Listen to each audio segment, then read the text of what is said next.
back to my kitchen. The first thing we're going to do today is we're going to make some peach cobbler jam, one of my favorites. So the first thing we have to do is blanch these peaches. So you need a pot of boiling hot water, your peaches of course, and an ice bath, which is just a bowl of ice water. So what you're going to do is take your peaches, drop them carefully in the boiling water, just until you have filled up. Can't fit any more peaches in there. These are pretty big peaches. Alright, I'm going to let those go. Now, you need to let them sit in the boiling water till the skins start to split. This takes about a minute or two, depends on how cold your peaches are or how hot your boiling water is. I'm going to give these just a minute or so. You're also going to need a pair of tongs. And this is how you're going to get these guys out of here. So let's see. Let's give them another minute. Let's see how they're doing here. Oh, looks like they're starting to split. Do you see that? These are ready to come out.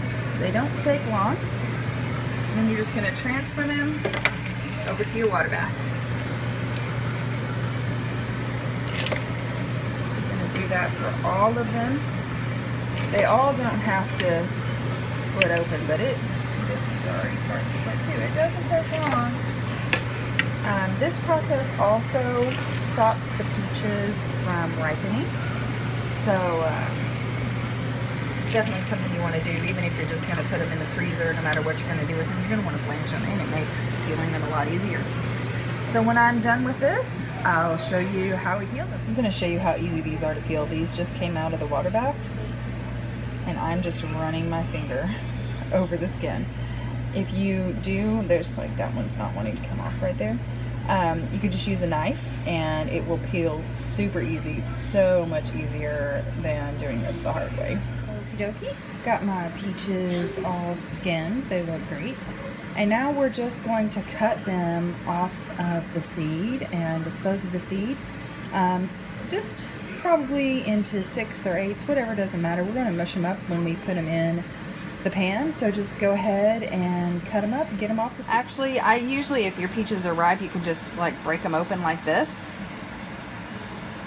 But sometimes they look kind of gross on the inside where the seeds were, and you're going to want to cut that bit out. This one you can feel it, it's really hard.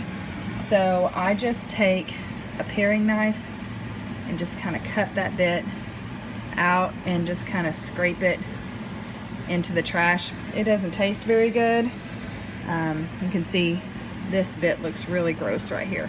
We're just going to cut that out. The peach is fine. That's just where it was attached to the seed. And sometimes that bit gets really hard and gross. So cut that bit out.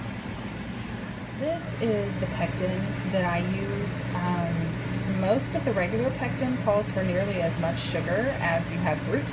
4 cups of sugar, 4 cups of strawberries. That's a ridiculous amount of sugar that nobody needs. So try to find this. Your best bet is probably Amazon, because they carried it at Walmart back before COVID, and now you're lucky to find anything. So you can peel, let's see, you peel back, let me put it down here where you can see a little better. You can peel back the label, and it has the instructions on how to do this. So we're doing peaches. To prepare the fruit, it says peel and pit, which we did finely chop. I have not done the fine chop. So I'm probably just going to mush them up with my fingers and put them in here to measure how many cups. It says no needed sugar jam or low sugar jam. I'm going to do low sugar because peaches are pretty acidic and a lot of times they need just a little bit of sugar. So we're not going to use fruit juice because a lot of times it just lends a different flavor to the peaches, and I don't like that. You do want to have a little bit of lemon juice because that keeps your peaches from turning brown. Let's see. We're going to need, it tells you how much sugar or honey to use and then how much pectin. So what I'm going to do right now is mush up this big bowl of peaches into this measuring jar and see how much I have, so I can do the correct calculations on my jam. I just finished mushing these up. I just actually squeeze them through my fingers like a little kid playing in sand. Kind of makes a mess, but it's a lot of fun. So I mushed them up. I've got 8 cups here and 8 cups here. I'm going to go ahead, I don't think my pot is big enough for me to do all 16 cups at one time. I am going to put the lemon juice in both of them to keep them from turning brown, but I'm going to go ahead and get started with this one. Best things about this pectin is, oops, sorry, it tells you the exact directions on how to make your jam. So you don't have, you can just come back and refer to it over and over again. The one thing I do have to tell you is it says do not exceed 10 jars because it may not set up. I actually don't use the preferred amount of pectin because peaches, I like a thick, kind of a meaty jam with lots of big chunks in it. So there's not a lot of juice, and the juice is the part that sets up. So I use probably about half as much pectin, so it sets up the juice, but it's still real chunky. So we're gonna go ahead and get started. I'm gonna turn on the heat here and get this cooking, and I'll be back to show you what we're going to do. Peaches have started to boil a little bit around the edges. I'm using a potato masher just to mash them up, mix them up a little bit. I've got the lemon juice in there right now. I haven't added anything else because I forgot to get my jars going. So this is my water bath canner. Now you can actually see the wire rack that's in the bottom that holds the jars. So right now, I've got to get this going, get my jars cooking, so they'll be ready to go when my peaches are. Alright, I just added my pectin in. I'm going to give it a stir with my masher. This is my favorite way to stir. I like a really chunky jam. Now, if you do not care for a chunky jam, feel free, before you start cooking it, to put it in your blender or food processor. You do not want to put it in your blender or food processor hot. Go ahead and ask me how I know how that turns out. You can see my peaches are bubbling. Do you see all this foam on the top here? It doesn't make for a real pretty jam. So it says that you can add some butter. And especially for this recipe, I'm going to add a couple of tablespoons of butter. It actually just kind of adds a richness, and the oily bits in the butter actually dissolve the foam. And I've got my water going, not boiling. I should have started it first, but don't forget to put a little glug of vinegar in here to keep your jars nice and pretty. So I'm getting back to my peaches. The butter is starting to melt a little bit. We still got a lot of foam though. Oh, there's a chunk. The foam will go down a little bit as the butter melts. And then once this is at a full rolling boil for 1 minute, I believe that's what it says, we will add the sugar. Okie doke, it says to bring it to a rolling boil that will not stir down. I'm going to show you what that is. I'm stirring. Oh look, still boiling. Even as I stir, you can see it continues to boil. That is how hot you want it. Now it needs to boil like this. See, the butter has finally dissolved, and woo, the foam is. Now that it's at full rolling boil, you can't see it, but I just added about 3/4 of a cup of sugar. It's set up to a half a cup per 2 cups. These peaches are actually pretty sweet, so I'm just going to keep, I think that's going to be plenty. And what you can do, you can always taste it. And this is the point where we're going to add maybe a half a teaspoon of cinnamon to this entire batch. That's all it needs. It doesn't need any more than that. We've got about 8 cups of peaches here. So I'm just going to stir this around. Oh my gosh, y'all, it smells so good. For some reason, cinnamon always wants to sit on the top. So stir it around good. Get any off the sides. You're going to want this to return to a full rolling boil for 1 minute, and then it's going to be time to add some vanilla and start canning. Alright, this has been boiling, so it's time to get our jars. You'll notice my jars are steaming hot, but they are not boiling. According to the newest bowl information, you don't have to boil your jars for 10 minutes if you've washed them thoroughly, and I washed these. I still like to do it, but should have started these earlier.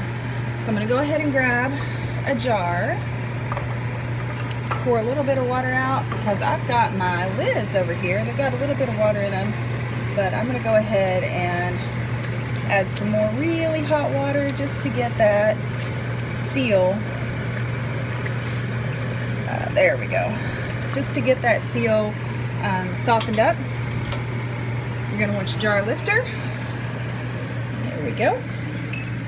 And you're going to want this little guy because this is going to make a lot bigger mess than our healthy.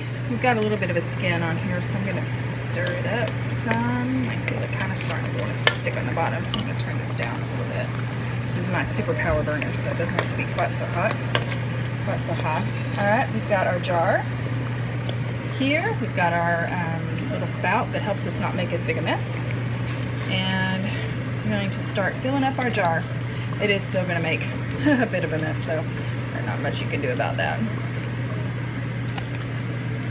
You're going to want about a 1/4 inch head space. Head space is how much room is left between the jam and the probably put a little bit more in there, but I'm not going to worry about it. There we go. Don't forget your damp paper towel. We're going to wipe the top. Make sure it is nice and clean. And it looks like kind of starting to simmer a little bit over here. I'm going to get a lid. Put it on. Fingertip tighten. That's good. And we're going to put it back in the water bath. This works. I had to switch to my iPad because my phone died. So I'm going to get another jar out of here. Pour the water out.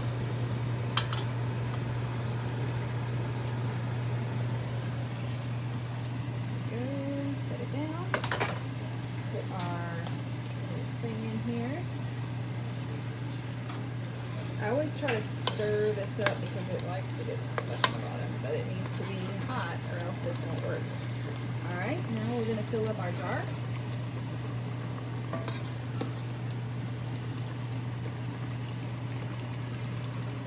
To about a 1/4 inch from the top. That's another little bit. There we go.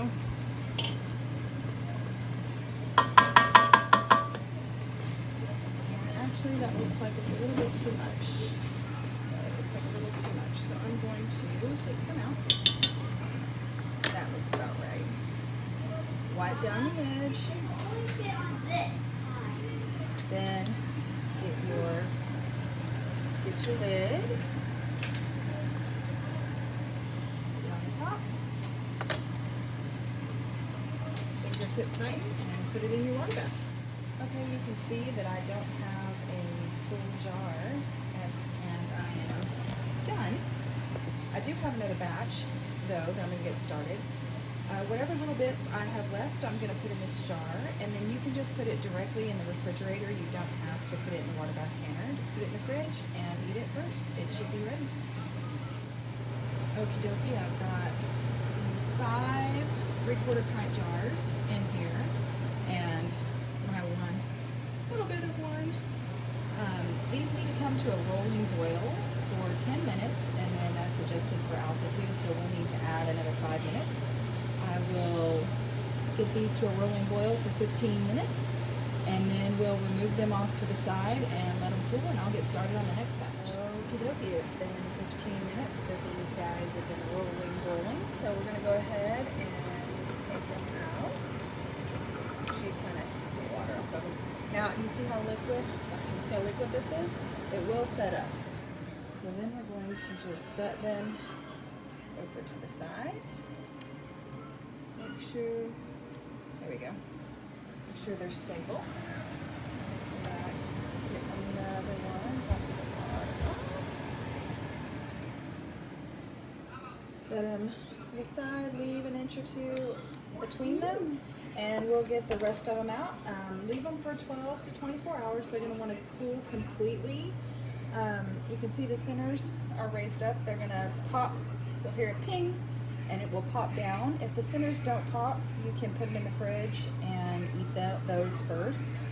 I guess that's all I've got to tell you. These are delicious. Just enjoy.